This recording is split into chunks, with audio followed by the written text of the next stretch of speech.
you are a big professional now. I think I met you when you were like 14, maybe 15 years old.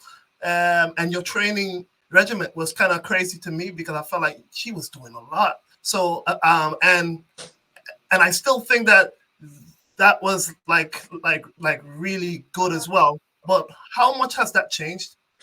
Yeah, so I'll just dive deep into like what you mean by a lot, because thinking back on it now, it was definitely a lot, but I would have like, because I was homeschooled, so I would have like training in the morning, whether it be like lifting or technical training with you. I would have that in the morning, and then I would have like something in the middle. So like if it was lifting in the morning, I would have like technical training in the afternoon-ish night, depending on the time, Mhm. and then I would go to team training right after. So like sometimes I like made a not a deal, but like made a I had a conversation with my coach and I was like, "Well, I'm not getting anything out of practice, so I'm going to come right after warm up from my other training and I'll jump straight into training because it was like basically a cool down for me from Mhm.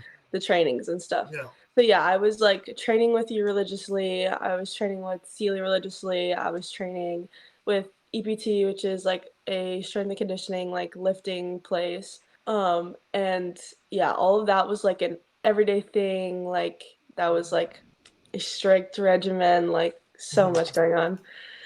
And I was Uh, like jumping between teams also.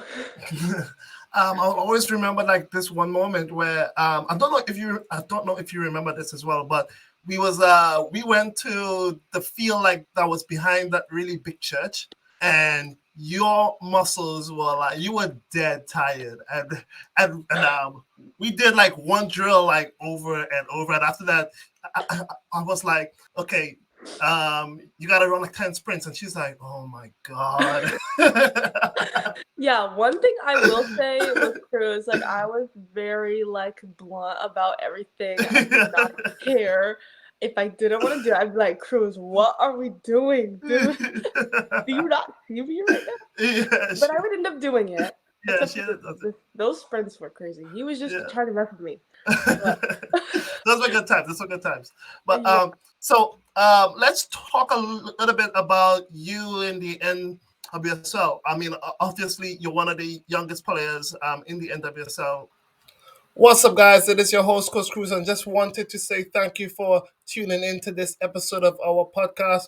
We have a lot more to come. It's going to be great. It's going to be fantastic. We have a lot of conversations to talk about. I'm going to introduce more people almost every single week. I hope so. I hope so. But, anyways, guys, if you are looking for us on other platforms, we are on Apple Podcasts, we are on Google Podcasts, we are on Spotify. So make sure you go and check us out. Peace.